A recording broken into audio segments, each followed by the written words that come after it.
How's it going, everyone? I've got another Battlefield 3 weapon guide for you today. This time we're going to feature the M1014 shotgun. Just like all the shotguns in the game, the M1014 is a personal defense weapon, which means you can use it throughout all your kits. And the M1014 is one of the earlier unlocked shotguns at rank 22. So let's jump straight into this guide. We'll look at some of the M1014's general stats. I've listed the power as high, but it's the same old damage figures as all the shotguns.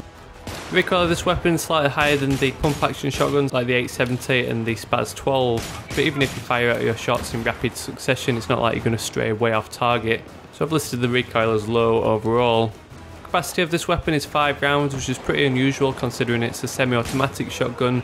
Usually with the semi-autos you find that they have quite decent mag sizes, with examples like the Dow 12 with the 8 rounds or the USAS 12 with 7 rounds. 5 rounds is on par with the pump actions, the 870 MCS and the Spaz 12, but at least you do have extended mags which you can use as one of your attachments, which we'll talk about in just a second. Unlike those pump action shotguns though, the rate of fire is pretty good at 220 rounds per minute.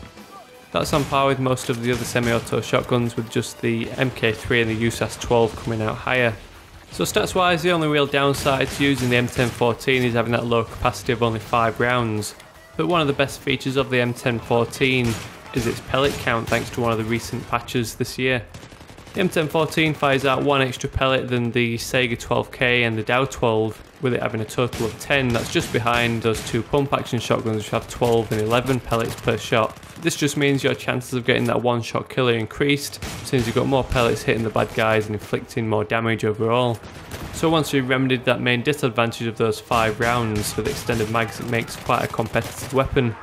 You've also got those pretty cool looks which might persuade you to use this weapon over the Dow 12 and the other shotguns.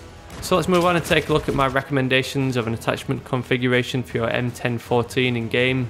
You can quite easily use the iron sights, but you get one of the nice optics as one of the first attachments unlocks, so you might as well use it just to give you that nicer picture of your targets and make taking those long range shots much easier.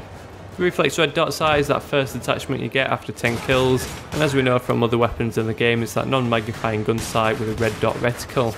It's not really like you need the pinpoint accuracy of a red dot, but the little window of the sight itself is just going to make it easier to keep track of your targets. Like I've already mentioned, the main disadvantage of this weapon is that 5 round mag size, so you can remedy this with the primary slot attachment of extended mags, which you get after 30 kills. Once you've equipped extended mags, it'll increase your magazine tube size to 7 rounds, giving you those extra 2 shells to fire towards the bad guys. So as for ammo types, my preference definitely goes with flechette rounds. Although buckshot do deal more damage up close, I found myself getting a lot better scores and nice kill streaks with flechette rounds thanks to that increased damage over range and ability to penetrate through objects. You get the flechette rounds after 20 kills, and although your damage up close will be slightly lower than it would be with buckshot, I found that with this weapon being semi-auto, it's quite easy to fire out that follow-up shot, whereas with a pump action shotgun with flechette rounds, you'd find that you've been gunned down before you manage to pump the action and get that lifesaver shot out. So that's about it for my guide to the M1014 in Battlefield 3. As always, if you're a fan of this weapon or if you learned anything new from my little guide, I'd really appreciate a thumbs up down below just to help spread the word and share the video with your friends. Don't forget, you can always check out the link to the playlist down in the description in case you've missed any of the previous episodes. You might want to watch them back. And while you're in there, there's also links to my Facebook and Twitter profiles in case you want to come and say hello in any of those social networks. So as always, thanks very much for watching, and I'll catch you all later.